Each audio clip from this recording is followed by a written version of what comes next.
Welcome to Meet the Author, where you can join in on insightful conversations with best-selling and award-winning indie published authors. Your hosts today are Rob and Joan, who themselves are indie published authors, book publicists, and paranormal investigators with Tampa Bay Spirits, based in Tampa Bay, Florida. Thanks for dropping by. And now, on with the show.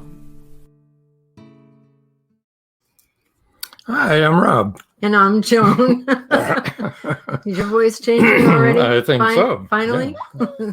I'm getting a job with the Muppets. Okay. Hi, everybody. Welcome to the show. To all of our usual audience, welcome back. Those of you who are tuning in for the first time, glad to have you here. Oh, hello, George. Hello, George, in the Peanut Gallery. Oh, you'll never be in the Peanut Gallery, George. Don't forget, WLFEDB.com is on TV now. It streams on Stream, actually. It's Variety Unlimited, which is where you'll find our show. It's being broadcast live there now. And LGBTQ Friends, and also Paranormal View. You can find all of them there. Hey, hi, Jan. How are you doing tonight? Hello, Jan. Good to see you. And Barbara. Yay. Hey, Barb. Hello. Glad that you can make it to the show. Guess what? What? Both of our guests tonight are going to bring vampires to the table. I know some people that we've talked to are pretty excited about that. Not only that, but we've got a bunch of ebooks to give away tonight. Oh, a bunch, you guys. Get ready. Our first guest will be Alan. We'll introduce him here in just a second. The second part of the show will be author Susanne Leist, Paranormal Mysteries with vampires with a bit of romance there. So she's going to explain all that to you. But now, here's Alan Zacher, murder mystery, and then he also writes murder mysteries with plus vampires. So, hello, Alan. Hello, how are you? We're doing good. How are you doing? How about yourself? Good. So everyone's thinking, what are you talking about? A murder mystery with vampires? Tell us about your books. Well, let me first say I write wholesome family entertainment novels. I don't write sex. I don't write graphic violence. My novels are for entertainment and education and fun. Anyone from 13 on up, I would say fine. The only reason I say 13, not below that, is because it deals with murders, and that in and of itself is really not appropriate for anyone under 13, but anyone 13 or above, I'm fine with. Now, I write just solely murder mystery, but there's two categories. One is straightforward murder mystery, and I call that serious writing. The other is writing with murder mysteries with vampires and ghosts and demons. That to me is fun. I get a kick out of it, and plus the fact too. If conflict is one of the if conflict is one of the major components of writing, then conflict being man against man, man against nature, man against God, then to increase that, I feel writing with vampires and demons and ghosts heightens the drama, the excitement, the entertainment. Plus the fact too, on a serious note, many horror novels written by Stephen King, Ray Bradbury have a huge moral lesson to them. a lesson to the plight of man and the planet and such. So that's there on a deeper level. But on a fun level, who doesn't get excited about vampires and demons and Satan? I mean, even you.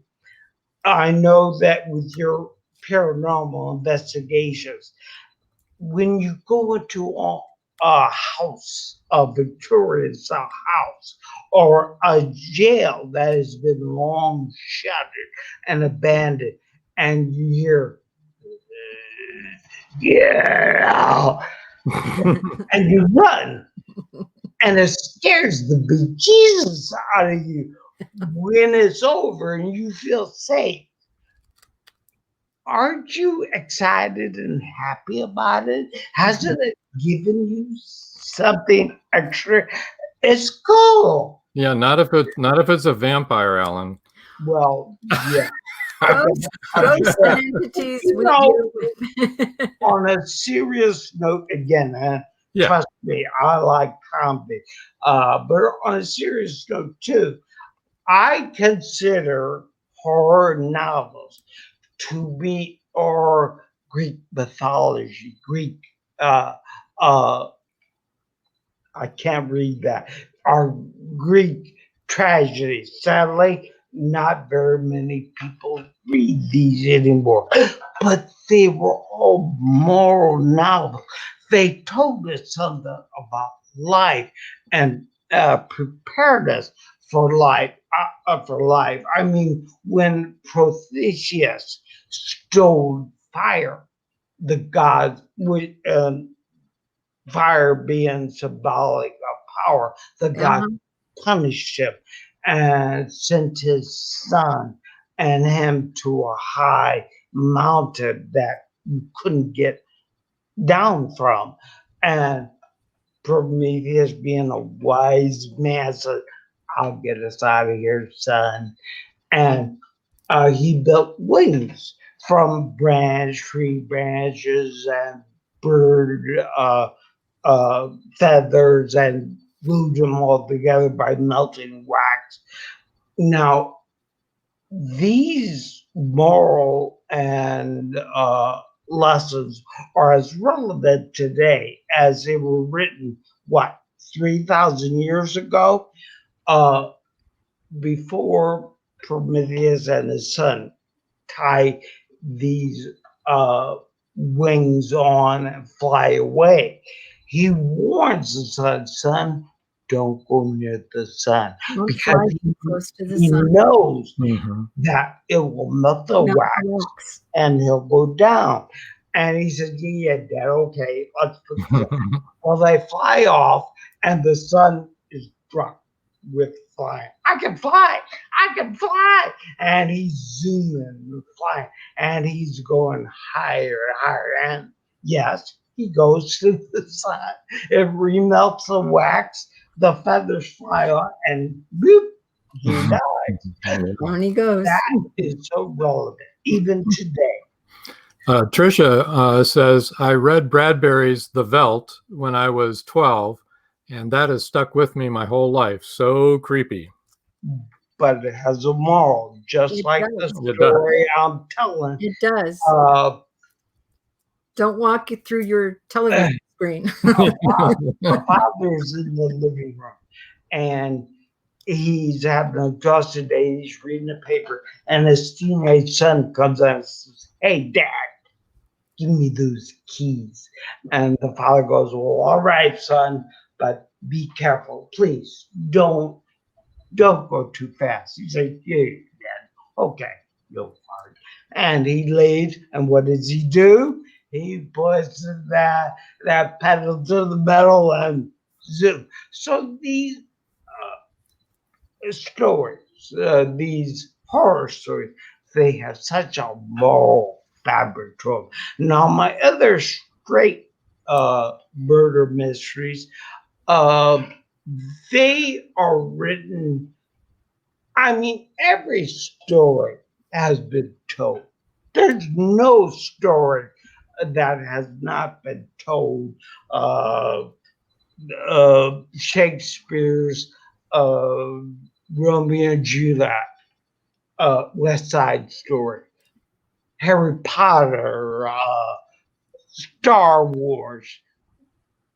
They're coming of age stories. All have been told many, many times. So, I try to give a slant, and my slant is humor. Any good writing worth its salt says something about the world, the people in it, and ultimately yourself. And hopefully, even my little stories do that. What I try to do is give a good slant, even to the serious stories, with humor. Case in point, if I may give you an example. Hello, how are you? Beautiful name, Jennifer. Yeah, she's a beautiful girl too. Really? Woman. Sorry, Genevieve. She's a beautiful woman. I have 2 sequels. I wrote Being a PI, and the sequel is Being a PI again. Now, the first one, the leading protagonist is a 57-year-old man named Tom Mars. He is a man, sadly, who has done nothing with his life. He has never kept a job. He's quit everyone. He's never been married, never had kids. He's lived at home with his mom and dad all of his life. He's had a share, and it's his mom and dad's fault. They babied him since he was a baby and have made a cripple out of him. He is scared to death of the outside world, so he stays home. Well, it's Christmas time, and his father had Alzheimer's, and it got so bad that during the summer of that Christmas, they placed him in a nursing home because they just couldn't care for the man anymore. It was too much of a chore for him and his 86-year-old mother. Now, his 86-year-old mother, Lil, she loves these old-time detective, hi Paul, she loves these old-time detective movies, such as Humphrey Bogart as Sam Spade and Alan Ladd. But the ones she loves the best are the Thin Man movies. And with our favorite, Marlowe and Dick William Powell. Powell. And they made William Powell. they made 6 of them. And Tom, for his mother's birthday, had purchased the whole complete DVD set, and she watches them like crazy. Well, it's Christmas time, and they're both feeling the pain of their dad not being there, missing the first Christmas of not being at home. So Tom feels a covenant to spend time with his mom, and she's on the kick of watching these Thin Man movies. Well, Tom has seen these movies and knows about. Now, his mother, Lil, doesn't have Alzheimer's, but the poor dear is 86 years old, and she forgets. So Tom thinks, play a trick on her. He says, Mom, I'm sick to death of my stupid life. I've never have done anything. I think I have what it takes to be a PI, like William Powell. I think I could be Nick Shaw. And to prove it to you, Mom, before this movie is over, I'm going to tell you who the killer is and why he or she did it. And he does.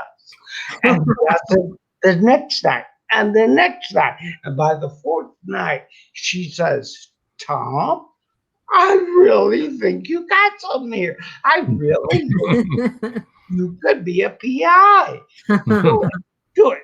And Tom, this was a joke. And he goes, oh, Mom, with any business venture, the hardest part is getting started.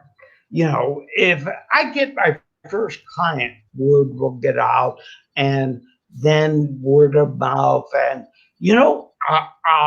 I'll be set if I could just get that first client. But it's going to take me a while to get that first client. And he goes off thinking this was all fun. Well, the next morning, he's lying on the couch reading the paper, waiting for his mom to make breakfast for him. She's over visiting the next door neighbor, an old woman, dying woman who has colon cancer by the name of Mrs. Peterson, and Lil went over just to visit her because she was complaining about the neighbor's dog making noise, and she wanted to know if she should call the police again. Well, uh, her great granddaughter, for Tyra, was killed, brutally murdered. She was a latchkey girl alone. Her mother had disappeared 7 years ago, and the father was tried, convicted, and sentenced to the execution chair, and he was going to be executed in January. Well, her mother comes rushing in. Tom's on the couch in his pajamas, reading the paper, anxious for his mother to make him breakfast, and she says, Tom, the Lord has answered your prayers. Clara, Mrs. Peterson, wants you to find out who really murdered Todd. And Todd goes, shut. Well, he to appease his mother and to not let her know it was all a joke, Mom. I'm no PI. He takes the case, and he's very inept. I mean, that sounds really good. But he does solve it. He does solve who really killed that little girl, and he's famous. He's even on that TV show 48 Hours, and he's hailed. Everybody, the whole community has changed. They all thought Tom was a nothing, a nobody, and now he's got this fame, and the old phone in the kitchen is ringing off the wall. Everybody wants Tom to investigate the cases, and he keeps saying no, go, and his mother keeps, why are you doing this? Take those cases. And he says, I'm looking for a real juicy murder like the last one, but he doesn't want to do it. He's no PI, he's no detective.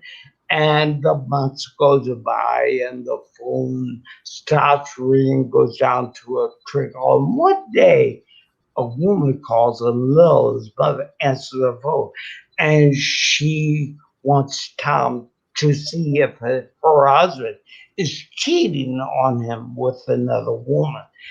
And she says, Tom, and she tells his wife, Tom will do it. And she hands the phone and says, you do it.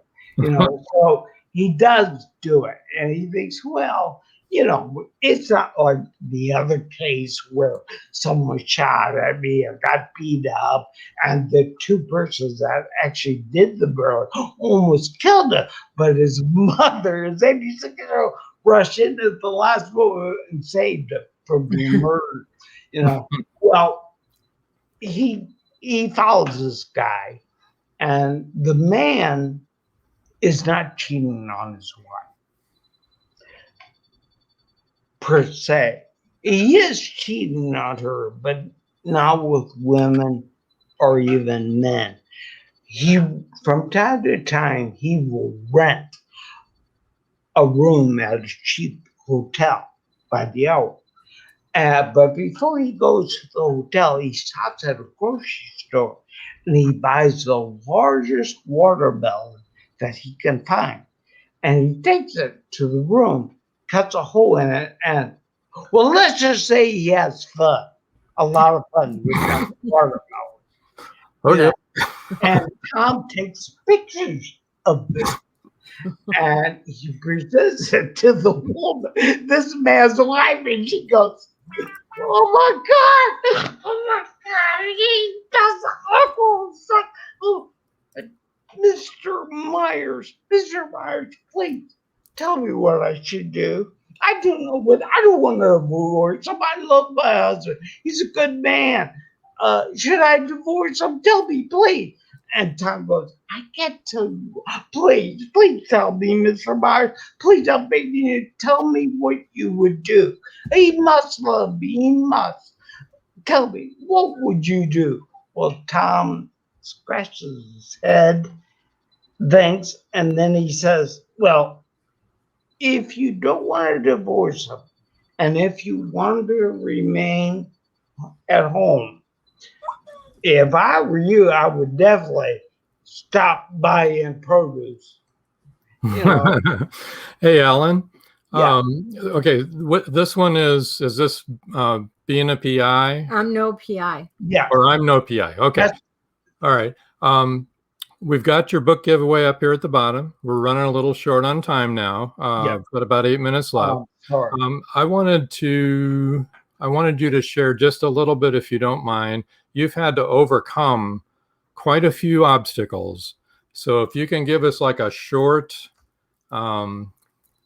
little summary of your Yeah. life and what's happened in your life that you've I had to was an overcome. actor in Los Angeles for many years. I came back because my dad, like Tom's dad, had Alzheimer's. I went to graduate school, and then it was the graduate school that I began writing very seriously and getting published. And I got a job as an adjunct professor in a junior college teaching English. And about 3 months into that, I noticed I was having trouble with my leg, with my hand. It got worse and worse and worse and worse. 3 years later, I was finally diagnosed with having MS. I was almost homeless. My parents passed. I don't have anybody. I was in a nursing home for 4 years, and told myself, I'm not dying here. I'm not. This shit. I'm not dying in this lousy place. It was very difficult getting out. I finally got out with the help of a social worker, got my own apartment again, and from there I began writing again. And that pretty much is it.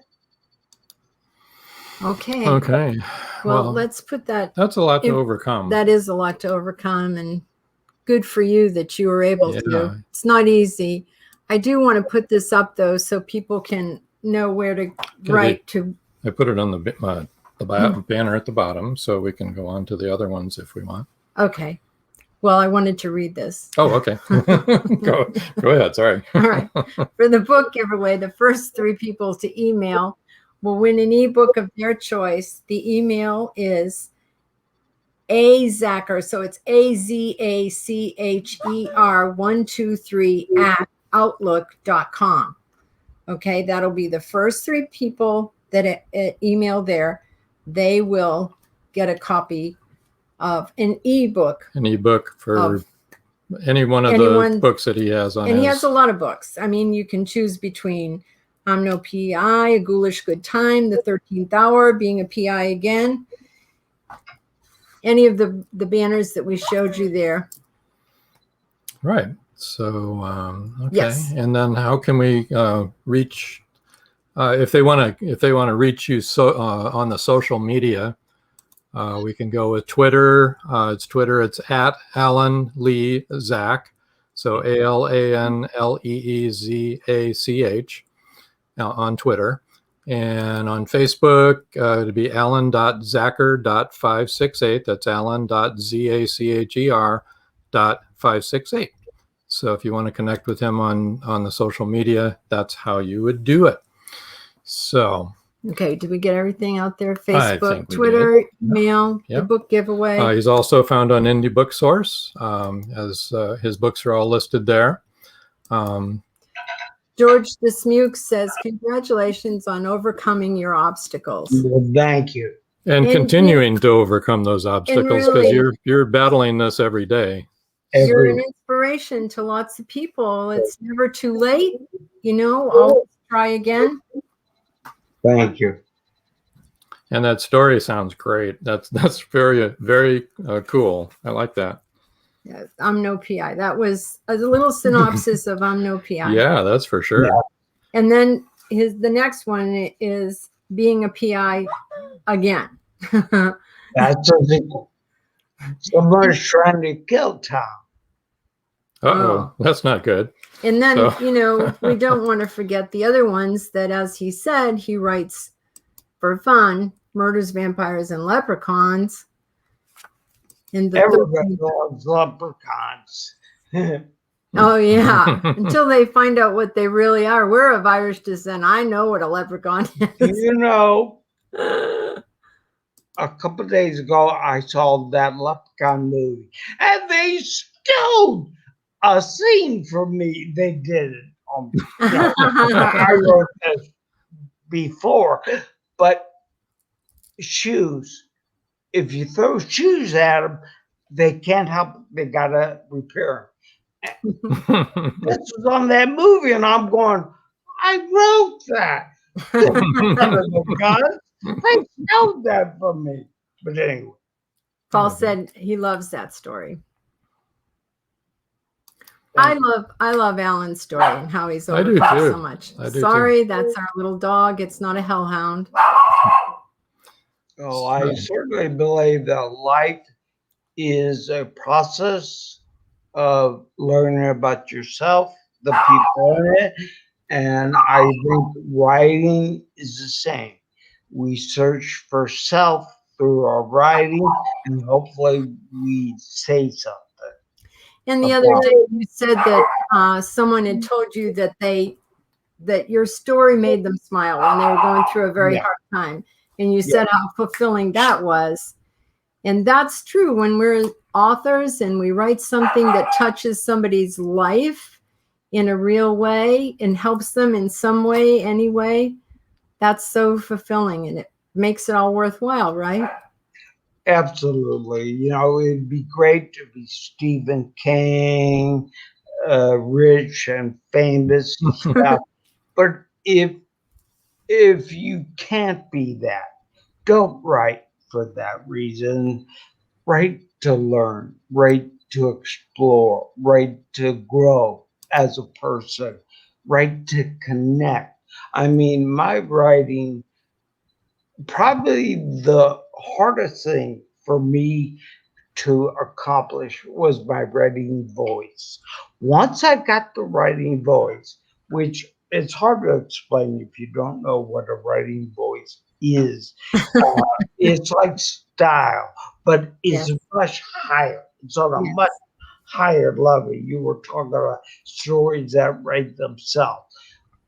To have your writer's voice, it's up there where you can do that. It's up there where you connect with something higher, something more powerful, something everlasting.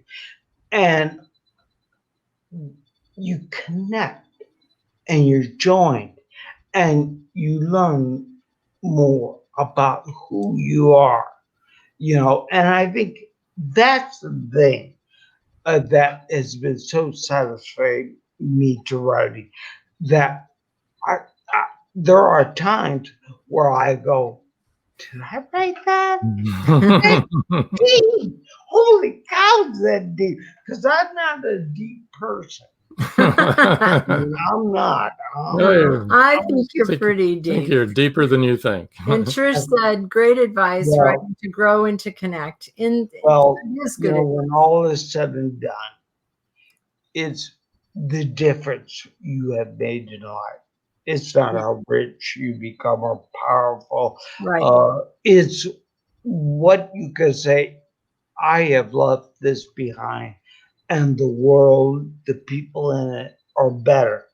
That in some small way is something I said, help someone who may be in the throes of darkness crawl their way out of it. There you go. Absolutely. Well, we Yep. do need to break for commercial. Yes. And we'd like Thank you to you. sit back and relax. You're going to Yeah. still be hanging I'll in go to there. sleep. No, don't go to sleep. Just sit there. Okay. Just sit and relax and Okay. be nice, okay? Just so you know, people, Alan is joking. He has a great sense of humor. Okay, we're going to break for commercial right now. 3 to 5 minutes, and we'll come back. We're going to bring in Susanne Leist. See you in a little bit. Cool. Oh, yeah. Life just got sweeter now that WLFE DB has merchandise. Show your support by purchasing your t-shirts for WLFE, Paratalk Radio, Inside the Drag Closet, and more. But it doesn't stop there. T-shirts, coffee mugs, tanks, buttons, cloth bags, and more. Go to WLFE-DB.com. On the top bar, click on the merchandise tab and bam, there you go. You got merch. Support the shows. WLFE-DB.com. At Indie Book Source, you can shop by genre or by author, and you will be buying direct from the author's main purchase link. We offer hundreds of titles in formats that include ebooks, paperback, hardbound, and audiobook. Support an indie author. Visit indiebooksource.com today. In a world where advancing technology is outpacing crime solving, the O'Rourke team continues their relentless pursuit of justice. Bioprints is the first book in the O'Rourke crime novel series where it's high-tech crime versus old-fashioned detective work. Visit carternovels.com or amazon.com and check out Bioprints today. WLFE Digital Broadcast Network presents Variety Unlimited Television. Watch shows like Meet the Author Podcast, The Bipolar DM, Just Cindy, Card Pulls and Coffee, Unfiltered Talk with Bryce, and more. That's right, our shows are your shows on WLFE Digital Broadcast Network. And now, back to the show.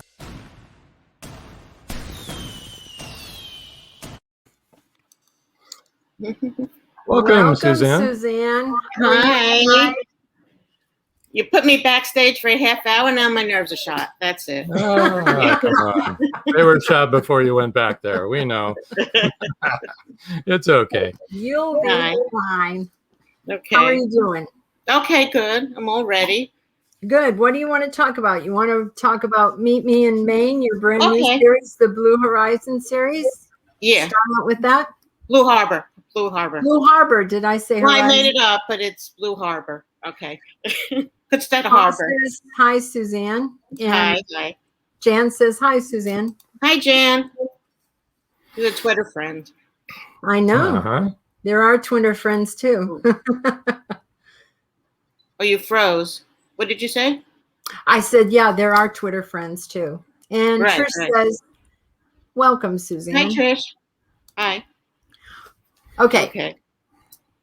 Blue Harbor series, but everybody that Right. listens to the show will tell you that I mix up my words all the time. So, So do I. okay. And names. Forget about the names. Me Right. too. So, Okay. my apologies.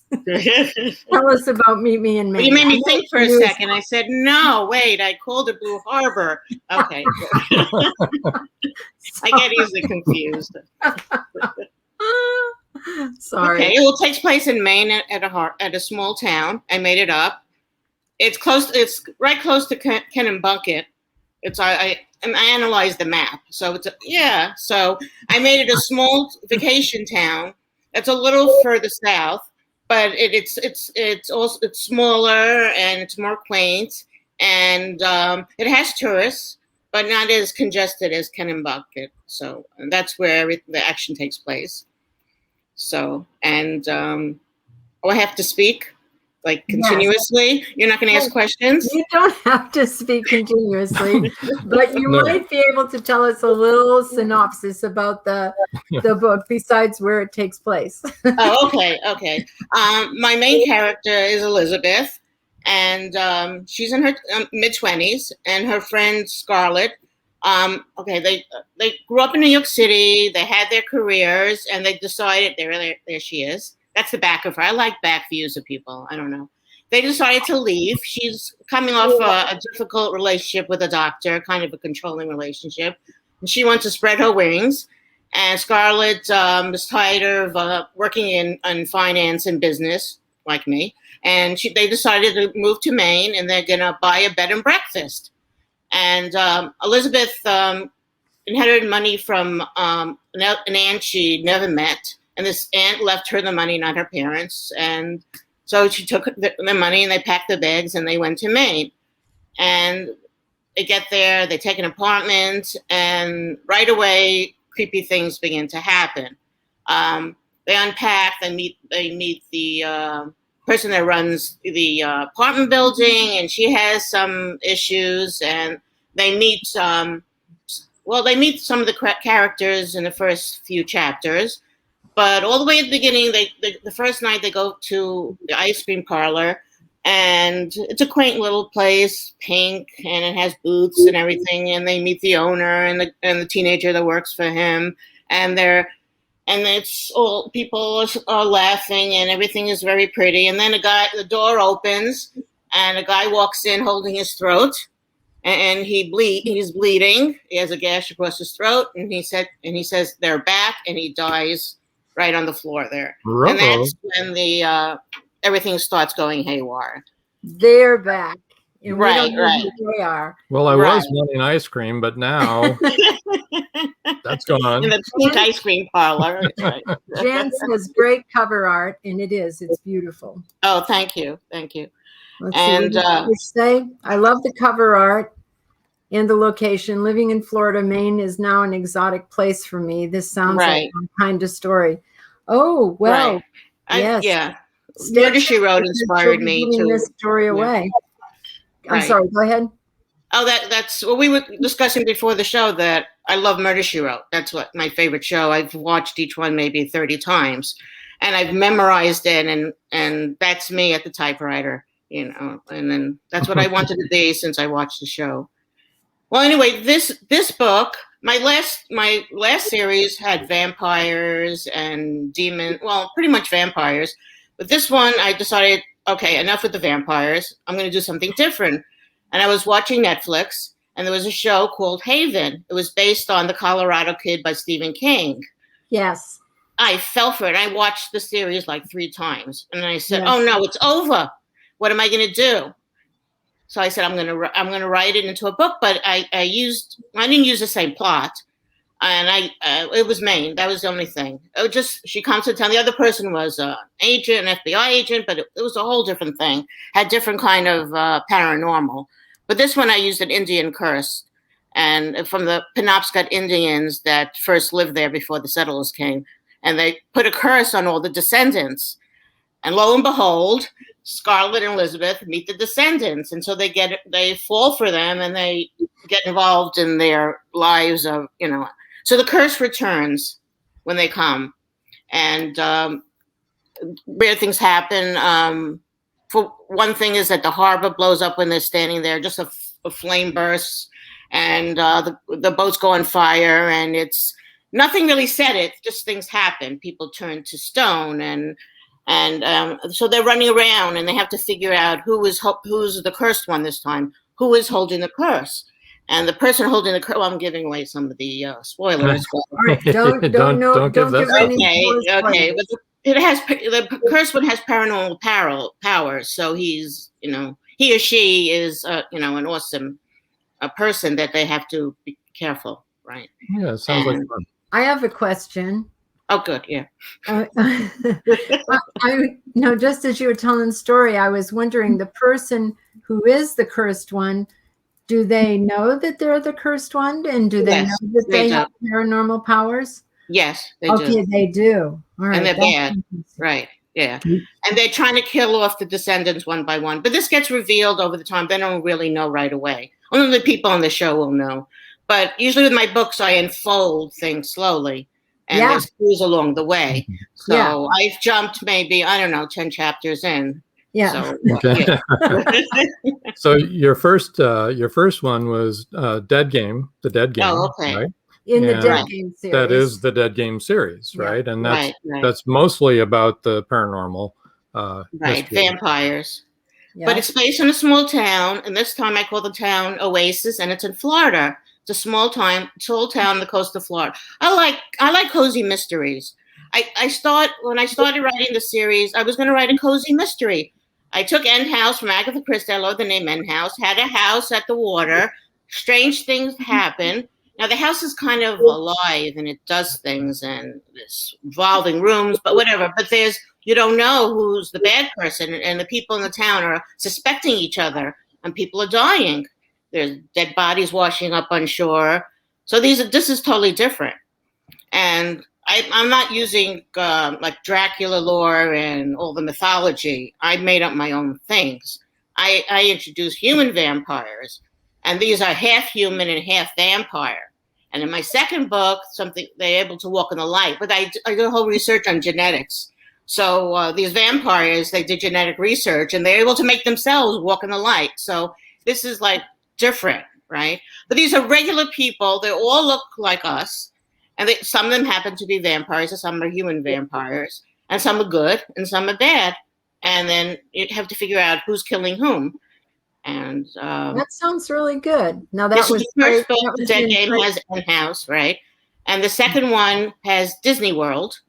They go to Disney World because they find out the vampires are hiding in Disney World, and where they're hiding. Okay, Disney World has New Orleans. There's something called Club 33. Okay, Walt Disney created this VIP club. Oh, yeah. Mm-hmm. And it's like $100,000 membership. You have to be invited by a member. And it's usually presidents and actors and heads of state. They go there. And it's 33 Royal Street in New Orleans section. We know. Right? But this is real. Yeah, we walk past it all the time. I know. I haven't been there since I wrote this, but okay. But this is in Disneyland. I didn't know there was going to be one in Disney World. So I made mine in Disney World because I thought, okay, there's one in Disneyland. So I called it the club because I don't want to take, Walt Disney's name away. Okay, so I called it the club, whatever. So, is the club standing after this all happens? I don't know. But there's a lot of fighting and and then also there's some action in the swamps. I like the swamps of Florida. With alligators and the swamplands and the marshland. Yeah, you can see vampires roaming around there on their little boats, the airboats. Okay. So that's the second one. Now the third one, The Dead at Heart, I decided, where am I going to take my vampires now? Like, okay, I haven't really traveled that much internationally, but I like Quebec. Now, Quebec is France. I've never been to France, but Quebec is so quaint. Okay, so my vampires go to Quebec for the third book.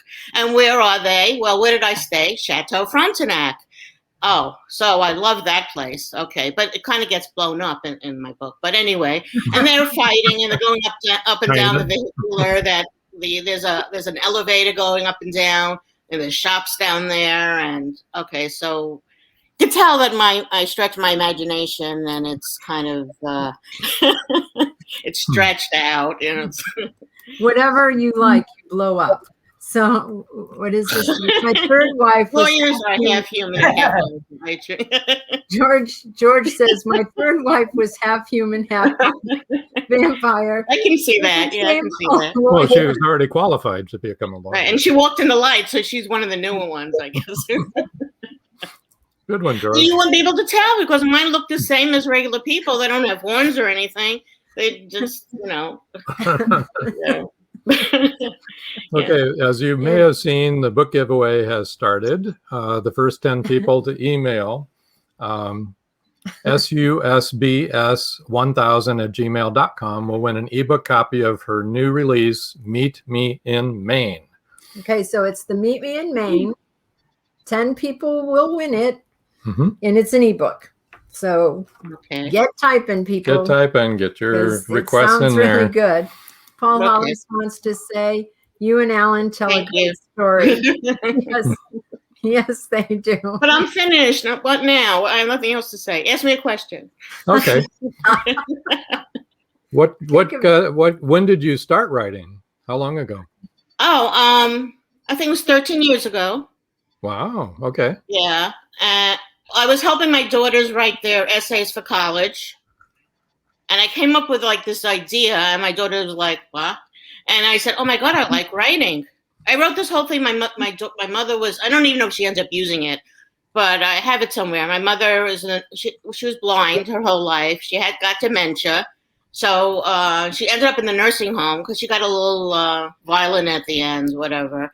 So I kind of wrote, well, she used part of it in her essay, that of her sitting at the table and like not hearing things, but not being able to see anything, and her being lonely and touching the table and not knowing, is it dinner time or, well, anyway, that kind of started me writing. But I went into vampires and other things to explore. I had to learn how to write. I had to, it's been a learning process. I think it took me 10 years, but now I think I've got it.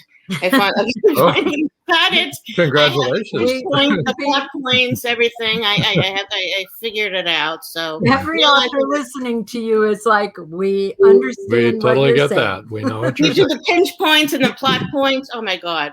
Oh yeah. It's hard. It's really hard. And you have to make your characters move around. I said that to the author a long time. You have to make them move. And not only are they moving, they're talking. And what are they doing? Are they blinking? I was like, it's not the same thing. But I write like I'm watching TV. I think mine becomes like a TV show or a movie. It becomes a movie or TV show. And I present it, I guess, like that. And that's how I guess I write. Well, Alan doesn't like watching TV, so I'm not sure he'd like to read your books. Oh, too bad. I'm just saying. No. You don't watch Supernatural or the originals? Oh, I love the vampire shows. Okay. Both of the authors tonight. Oh, thank you. Great covers. They do. They do, James. They're both really beautiful. They're very interesting. Yeah. And you know what I did? I took compelling. 3 pictures from Pixabay and I put them together. But I'm not really. I'm not electronic savvy. I'm kind of challenged when it comes to anything electronic, even ovens. My new oven, I don't know, it's my enemy. But anyway, and I found somebody online, and he made it into a cover for me. Oh my God, it was like pulling teeth. It's like, move this in, move this out. No, but he came up with that nice, the Harbor series. I was very proud of him. But he put it all together, and it came out nice. But now I think he disappeared. Now I'm going to have to find somebody else for the next book. Sorry. James says he writes like that. I think he means like you write, like he's watching a movie. Or like a movie. Oh, okay. I guess if you could visualize it, then you could, yeah. And Jan says, yes, I agree. Both have awesome stories to tell. Yes, you do. I think after this series, I'm going to write something serious, I think. I have an idea about my brother. Well, he died when I was 22. He was in a car accident, but he was in a coma for 2 years. And everything changed. I was going for an MBA in finance. I was in the business world. And then he was a CEO of American Bakeries, of a Fortune 500 company. And then my life changed. I lost my taste for money and business. I mean, I like money, but I just wasn't in the cutthroat kind of feeling anymore. And, kind of stayed home, taking care of the kids, and I worked part-time at different things. But then eventually it led me to writing. But I want to write a book before and after Neil. That was his name. I'm ready now. His name was Neil. That sounds good. Yeah, that'll be real. James said the only problem is he's having long stories. He writes 100 to 120 pages. That's not a problem. No. Right. No, long stories are good. Long is good, short is good. Just so you got something to say. Yeah, long stories, short stories, you can write. My first book was like over 300 pages. And then when I wrote the next 2, I didn't like the first one anymore. So I went back because the second one got better. And then the third one was much better than the first 2. So I went back and rewrote the first one and ended up with 200 pages. I really chopped. It's harder to rewrite something than writing it from scratch. It is. Oh, God. We know. Like 8 times that we wrote that stupid thing. I don't know. But now I think I have it where I like it. The story's the same. It's just the extra words. And when you take out all the extraneous words, you could lose 100 words just like that. Oh, yeah. Editing really. No adverbs, nothing anymore. Just, down to the bone. Right. Yeah. So. Yep. And that's those are my first reviews. Yeah. It was too flowery, so now I'm not flowery anymore. But I still base my books on relationships. That's my key thing. I have women protagonists, and they usually have a best friend, and they go through their relationships, and they usually fall in love. Because I always want somebody to fall in love. It's always whatever. I guess Dan Brown doesn't have people fall. Maybe sometimes. I'm thinking about the authors I like. Brad Melton. Yeah.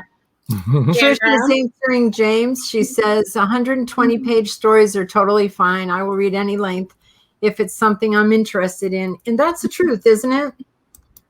Right. Long stories, short stories, little novellas, long novels.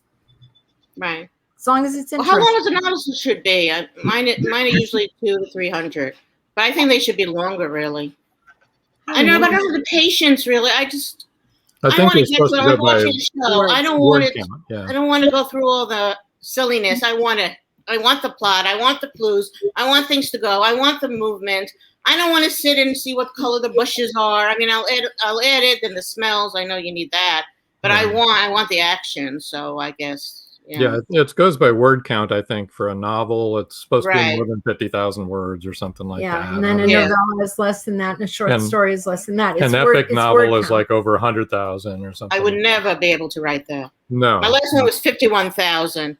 I pushed the last.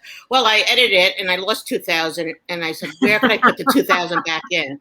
And I edited a few scenes, took them out, and I edited, and I ended up with 2 scenes that kind of gave good flavor to it. Yeah. Trish says The Lord of the Rings is actually one story. The publisher made him split it into 3 books. Yeah, well, we can't all write like him. No. And George says, the more we do this, the better we are supposed to get at it. It's a natural process of finding one's center. I believe that, George. Right. Absolutely true. Absolutely true. The more you do it, the better you get. And the the more comfortable you are. Right. It's easier to start now. It's easier to finish it. I find the ending the easiest part. The beginning, I don't like. Usually, first chapter is the hardest. Alan said you have to find your voice, and that's what he was talking about. Once you find your voice, then it's easier to write. Well, you know my voice. I'm sarcastic. That's my voice, and that's what comes. That's it. Really? Okay. Yeah. I didn't notice.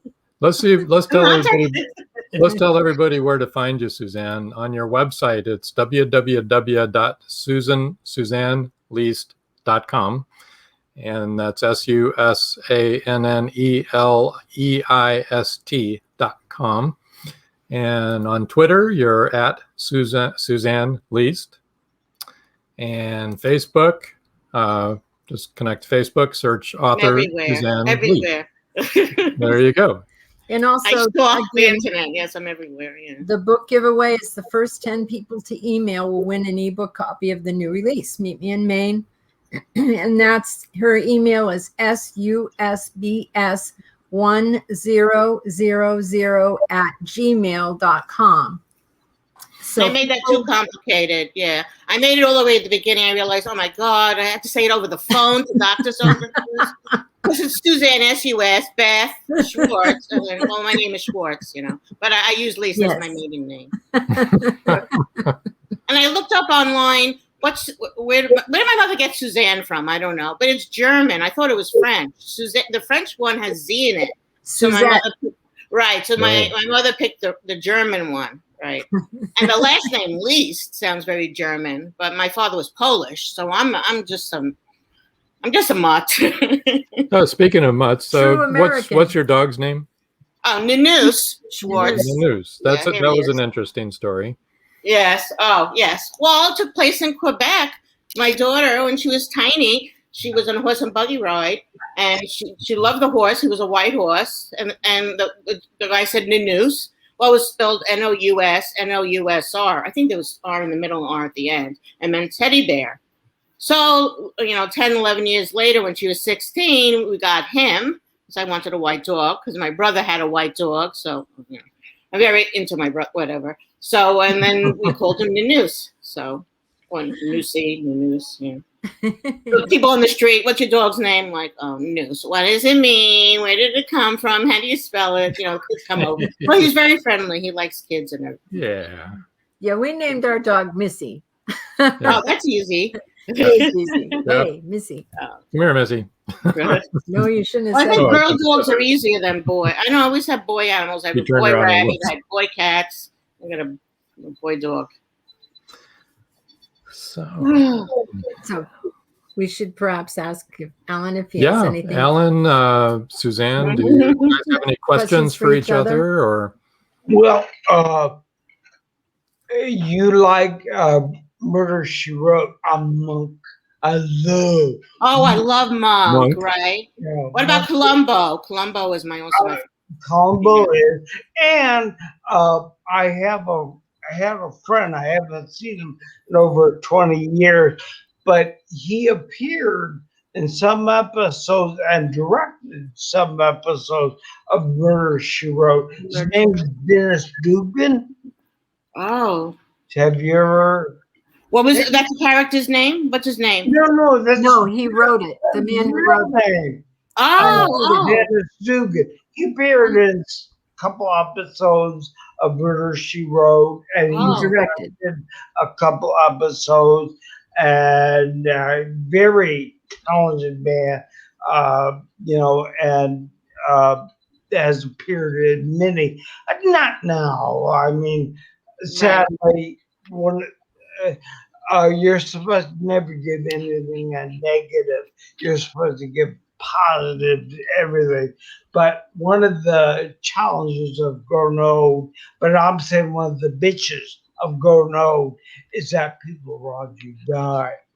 And more and more the longer you live. And one of my best friends was Gary Shandling, who was a comedian during Oh, the 70s. I love him. Yeah. The curly hair, right? He made fun of himself all the time. Yeah, oh, he's good. Is he still alive? Is he alive still? No, I don't. he's He's not alive. He had a massive heart attack Oh. 2 years ago and died, but it Oh. nearly broke my heart when Oh. I heard this, And let me ask you, do you live Also, the in night. Maine? Who's good? Yeah. But No, Trish said her question is for both of you. Did you ever watch a TV show in the 80s about a vampire named Nick Knight called Forever Night? It was filmed in Absolutely. Canada. yeah. Did he have a car? Did he have a black car or something? I No. remember it. No, I No, remember you're a thinking car. of Kit. that was Michael Michael Knight. Knight. Yeah. No. Oh, okay. The top of Canada, it was enough fun. The writing was phenomenal, but the damn thing came on 12 o'clock at night, Sunday night, in St. Louis. Too late. That sounds familiar. It sounds familiar. Besides that, Great show. The writing was superb, and the Yes, show. he had a friend who was a police detective. Yeah, I remember that show. I really liked it. Yeah, I can't remember who was in it. Who's starred in it? of every episode was, what is your humanity? How can you get your humanity back? And it was brilliantly acted, brilliantly cast, excellent show. But it was on in St. Louis, 12 o'clock Sunday nights. And I couldn't stay up that late, but excellent show. Where do you live? Do you live in Maine? No, I live in New York. New York. Oh my God. Right. I see all my stories. I've lived in Los Angeles and Chicago for a while, but all of my stories, I was born and raised in St. Louis, and there's something about a hometown atmosphere that I love. You Yeah, know, but I live on Long Island. There's no hometown atmosphere. It's too cold. The woods are cold. Nobody talks to each other. Everybody goes in their cars. I'm not basing anything on. Now, you've here. never been to Maine, right? No. Okay. The funny thing is that when we love Maine, and when you go there, every little town, the big thing that they have is an ice cream parlor. Mm-hmm. Really? Yeah. Seriously. Oh, it's good. Well, that's Okay, it's like good. I put an gathering. ice cream parlor in it. When you said that, it honestly Oh. made me laugh. And if you ask our grandchildren what their favorite thing is about going to Maine, they're going to tell you ice cream. Is it Ben and Jerry? I don't know. It just ice cream parlor Vermont. came to me. They're from Vermont, I think, but close enough. Maine, Vermont, New Hampshire. That's all. But Fletcher didn't go to an ice cream parlor and murder she wrote. I don't remember her going into an ice cream parlor. No, she didn't. She always went to a little country store that had breakfast and lunch and dinner, that kind of country. Right. Yeah. Right. Oh, which they have those there too, But yeah, they all have homemade ice cream. Oh, okay. It's a big deal. It's a big deal there, and it's Garrett Wynn that was the lead in Forever Night. He was Nick Knight. Garrett Wynn. Yeah, and Nigel Bennett was Lucien LaCroix. Trying to see who else. A lot of interesting actors were in that. There was a good vampire one called Moonlight. It's the guy that's playing. Yes, wasn't that good? I know why. Why? Well, you know what? He became very famous in Hawaii Five-O. Yeah. But he's not good like that. That show, he was much better. For some reason, but I liked him in Moonlight. And you know who sidekicked the white guy, the guy with the white hair? That was Angel from Buffy the Vampire Slayer. Really? Yeah. Saying goodbye. She has to go. It's interesting listening to you, Ron and Suzanne. Good luck with your books and writing. Thank you, Rob and Joan. Another great podcast. Goodbye, Jan. Thanks for stopping by. See you on Twitter. That's why I know her. This is something you were talking about. Most beginner writers, their books are 80,000 words long. Unless you're Stephen King, you can't really get a longer novel published, even though it might be sensational. You're unknown, and it's a business.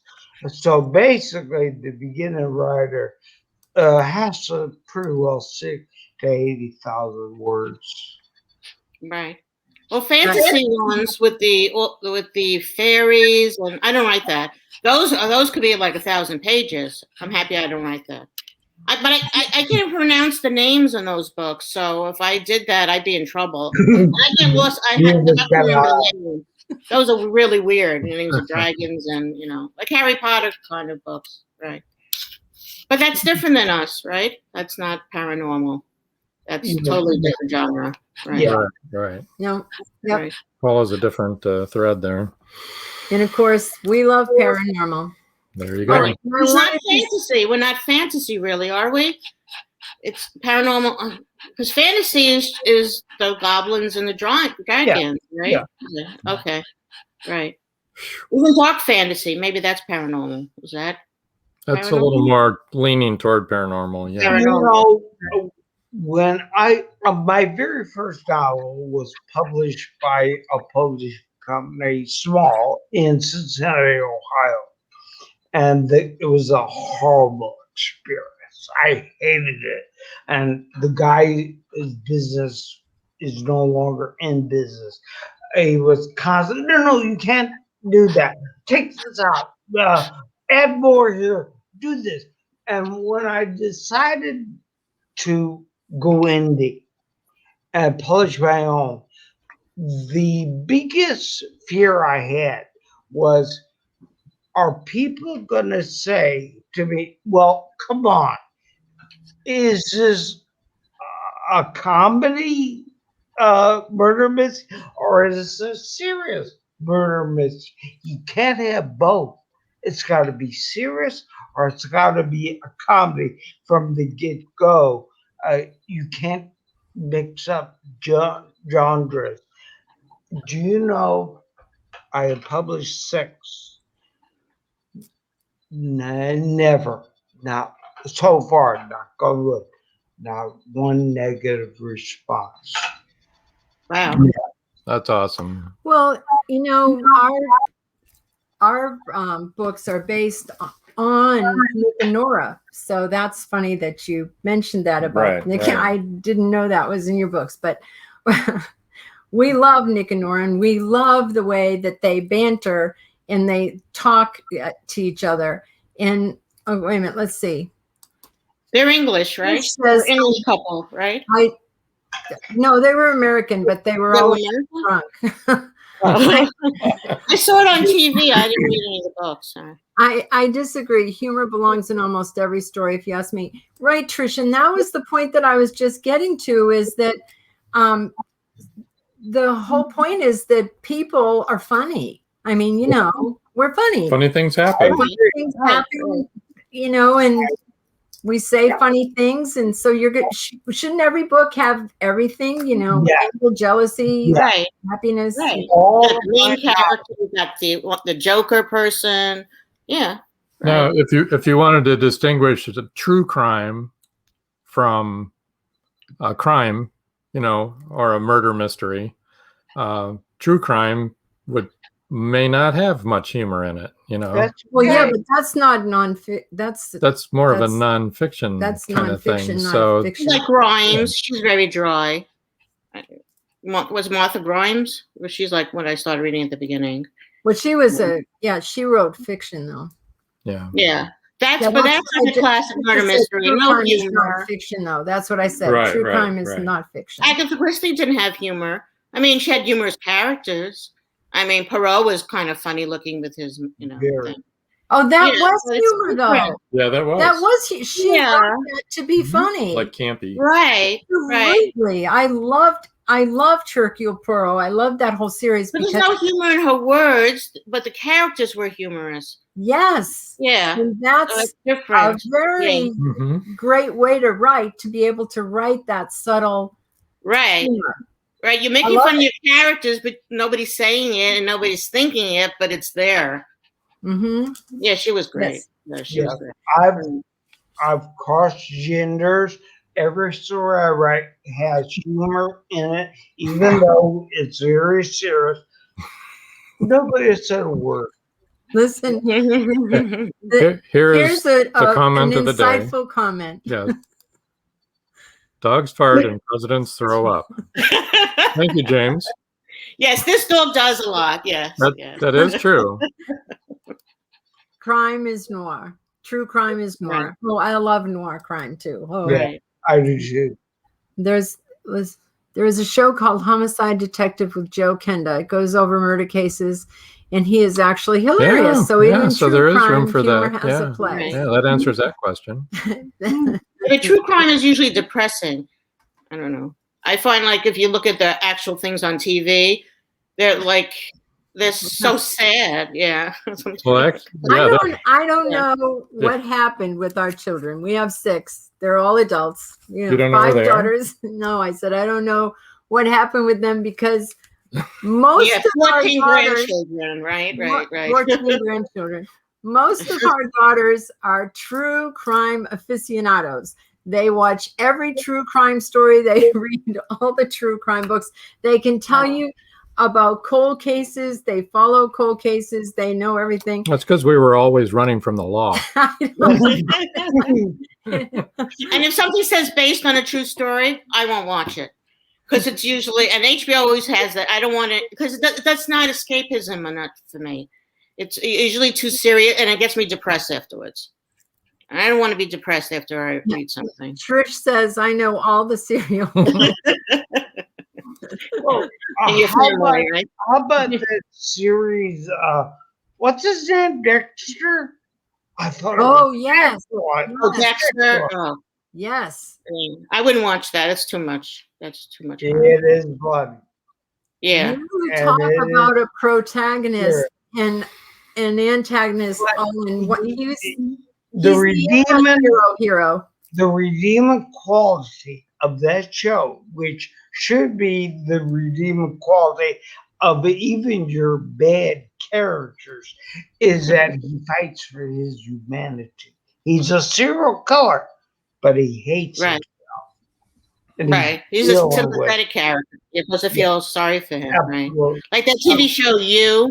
He's also like a killer, but he falls in love with somebody. Right. Watch 2 of those. Yeah. Anti-hero hero. Well, we better Yeah, be we signing need off, to- guys. Need to kind of wind her down here now. And Okay. so I'm going to drop you guys backstage. Wait and if you for want us. to We'll be It was nice wait for us meeting you. backstage, and we'll have a little chat. Nice Bye, meeting everybody. you. Thank you for being on the show. Thank you. Oh, Man. thank you, everybody, for watching. Yeah, thank you so much. Next week, we are going to have our last UK author night. We're going to have Judy Haste, or Jude Haste, we're not sure, and Carol Yeomanson on the show. From the UK, they're staying up late, so we should make an effort to watch them. Paul, wait a minute. Paul says, thanks, Joan and Rob, Allen, and Suzanne. Great show. Thank you, Paul, for watching. Mhm. Trish says, thank you. Wait a minute. George Dismuke says, great show. Thank you. Thank you, George. Thank you. We're going to slide into Trish July. said, thank you, everyone. In July, we're going to have Jim Jane Bauk says, great show. on July 7th. Jim Bauk and Bob Long and Lisa O'Hara. I think you have Lisa's book there. They wrote, they're from MUFON, these 2 fellows, Jim Bauk and Robert Long. And they're going to be here to talk about alien abductions and all that sort of thing. And this is Abducted and Furious. Lisa O'Hara. Yep. She's going to be on the same show. So the 3 of them will be on. That's July 7th. And those are both nonfiction books. Yes. So if you're interested in UFOs and that sort of thing, be sure to don't miss that one. tune in, because that's going to be interesting. So I guess. Oh, wait a minute. Oh, I have you got things something you want to say? I wanted Okay, to tell cool. you to remember to watch the after our show is Inside the Drag Closet. It's on at 8:30. Wanted to give them a shout out. There's one more comment. Okay. That look very interesting. Oh, it is, It will be.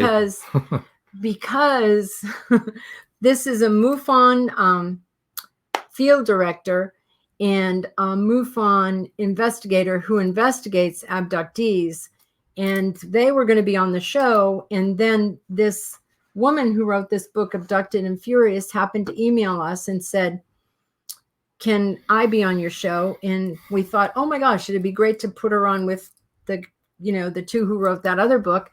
And then they found out that there was going to be an abductee on the show, and they were like really excited. So it should be really good. It should be interesting. Yeah, I've talked enough. Okay, so until next time. That's all, folks.